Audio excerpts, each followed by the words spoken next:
del poder papal. ¿Quién habla del Papa hoy día? Todo será desenmascarado. Estas solemnes amonestaciones conmoverán al pueblo. Miles y miles de personas que nunca habrán oído palabras semejantes las escucharán. Ese es el mensaje que como adventistas tenemos que estar dando. Es un mensaje diferente en nuestro tiempo. En casi 2020, esto es lo que tenemos que estar predicando.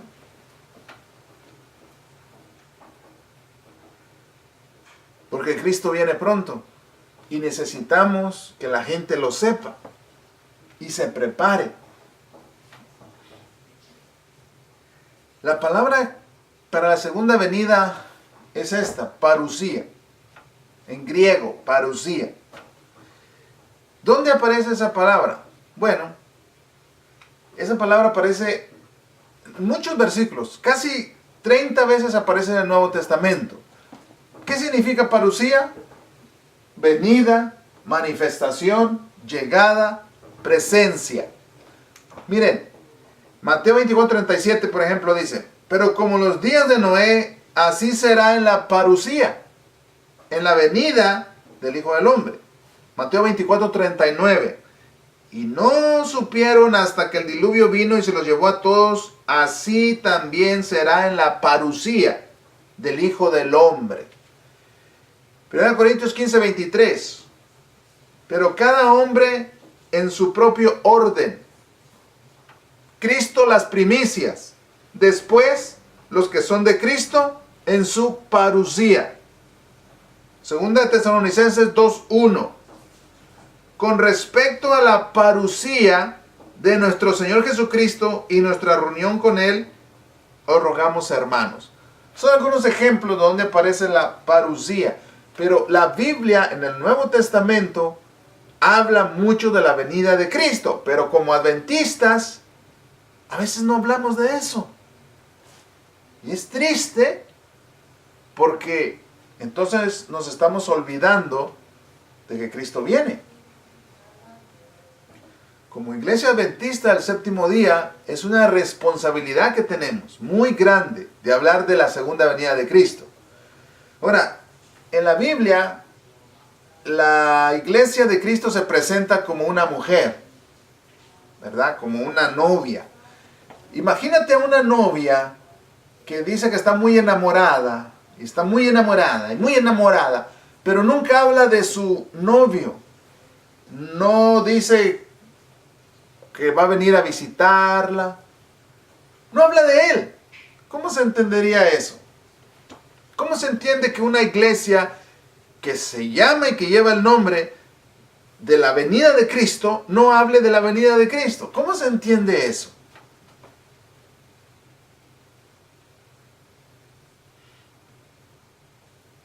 Apocalipsis 19:7 dice: gocémonos y alegrémonos y démosle gloria porque han llegado las bodas del Cordero y su esposa se ha preparado.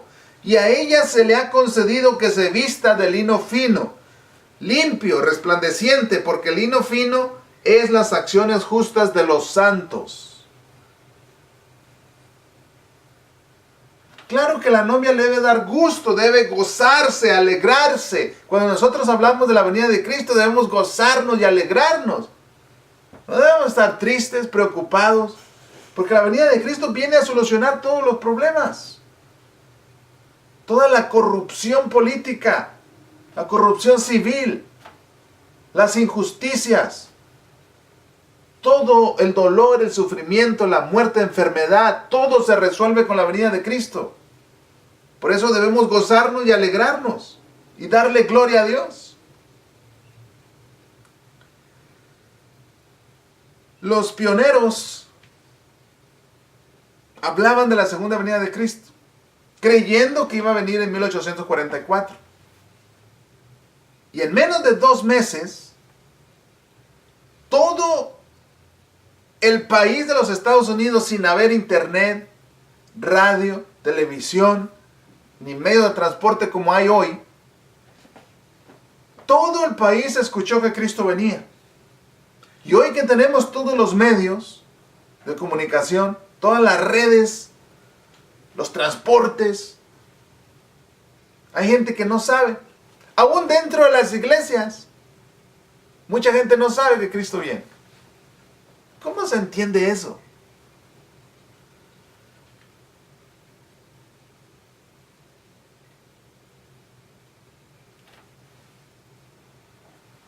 ¿Qué tienen en común estas fechas? ¿En qué se parecen estas fechas? ¿Sabes que desde que Cristo dio la promesa hace 2000 años, en estas fechas y en otras fechas, pero las que tenemos escritas, en estas fechas pudo haber venido ya Cristo Jesús? Sí, Cristo ya pudo haber venido en estas fechas. ¿Y por qué no ha venido? Vamos a ver las razones. 1844. Si los adventistas, después del gran chasco de 1844, se hubieran aferrado a su fe y hubieran ido unidos en pos de la providencia de Dios que abría el camino, y se hubieran recibido el mensaje del tercer ángel y se lo hubieran proclamado al mundo con el poder del Espíritu Santo, si esas 100,000 personas que esperaban la venida de Cristo se hubieran aferrado a su fe, se hubieran unido, hubieran aceptado el mensaje del tercer ángel, si lo hubieran proclamado al mundo con el poder del Espíritu Santo, ¿qué hubiera pasado? Habrían visto la salvación de Dios. El Señor hubiera obrado con poder mediante sus esfuerzos. La obra se habría terminado y Cristo habría venido para recibir a su pueblo y darle su recompensa. No era la voluntad de Dios que se demorara así la venida de Cristo. No era la voluntad. Y seguimos aquí ya casi en el 2020. Evento de los últimos días, página 35. 1888. En 1888 hubo un congreso de Minneapolis. Y en 1888 pasaron muchas cosas. Se iba a proclamar una ley dominical en los Estados Unidos, ya desde 1888. Y Waggoner y Jones defendieron la posición de la iglesia ante la autoridad civil.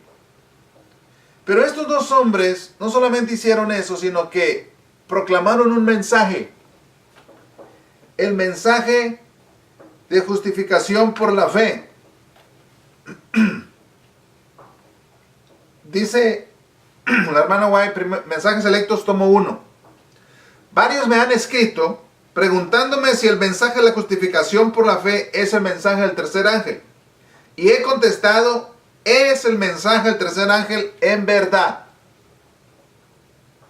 La falta de voluntad para renunciar a opiniones preconcebidas y aceptar esta verdad fue la principal base de la oposición manifestada en Minneapolis contra el mensaje del Señor expuesto por los hermanos Waggoner y Jones.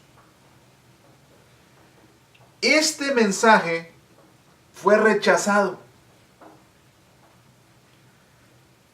Suscitando esa oposición, Satanás tuvo éxito en impedir que fluyera hacia nuestros hermanos en gran medida el poder especial del Espíritu Santo que Dios anhelaba impartirles.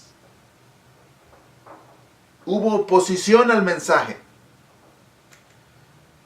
El enemigo les impidió que obtuvieran esa eficiencia que pudiera haber sido suya para llevar la verdad al mundo, tal como los apóstoles la proclamaron después del día de Pentecostés. Fue resistida la luz que ha de alumbrar a toda la tierra con su gloria, y en gran medida ha sido mantenida lejos del mundo por el proceder de nuestros propios hermanos.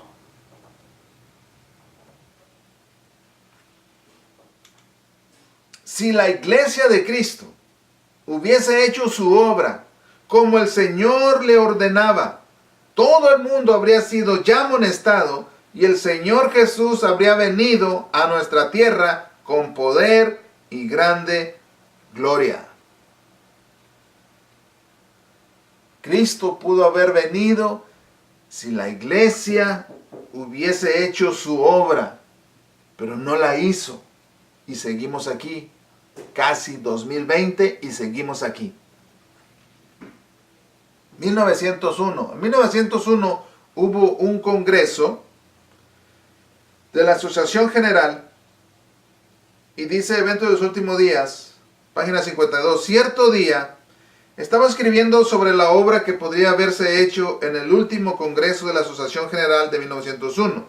Si los hombres encargados de confianza hubiesen seguido la voluntad y el camino de Dios, aquellos que habían tenido gran luz no habían caminado en ella.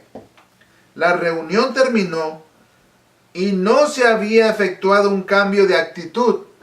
Los hombres no se humillaron ante el Señor como deberían haberlo hecho, y el Espíritu Santo no fue impartido. Había un regocijo como nunca antes se había oído en el tabernáculo.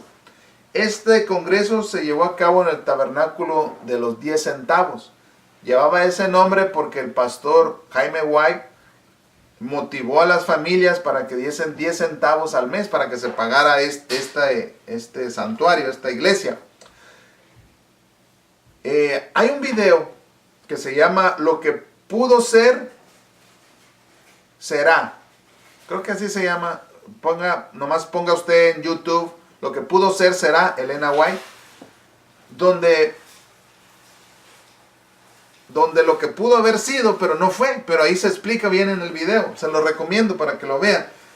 Los líderes adventistas no se humillaron. No reconocieron sus errores. No pidieron perdón a los que habían ofendido.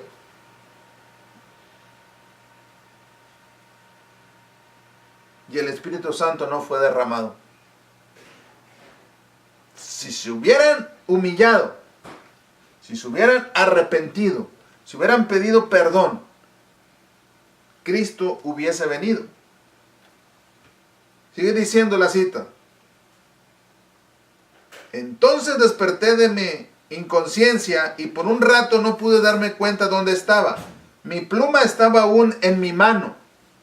Se me dijeron estas palabras: esto es lo que podía haber sido. El Señor estaba esperando para hacer todo esto en favor de su pueblo. Todo el cielo estaba esperando para manifestar su benevolencia. Pensé en dónde podríamos haber estado. Ella pensó en dónde podríamos haber estado, obviamente en el cielo, si en el último congreso de la Asociación General se hubiera realizado una obra cabal. Así que Cristo pudo haber venido en 1901.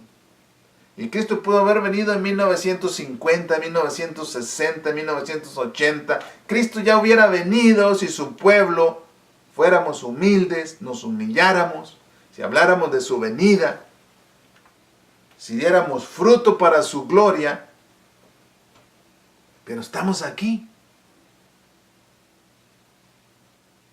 casi en el 2020, y seguimos aquí. Y tal vez tú piensas, pues va a llegar el año 3000 y vamos a seguir aquí porque cada vez estamos peor. Tampoco es así. Tampoco es así. Mira, hay la parábola de la semilla. Cómo hay un proceso. Dice la Biblia, Marcos, capítulo 4.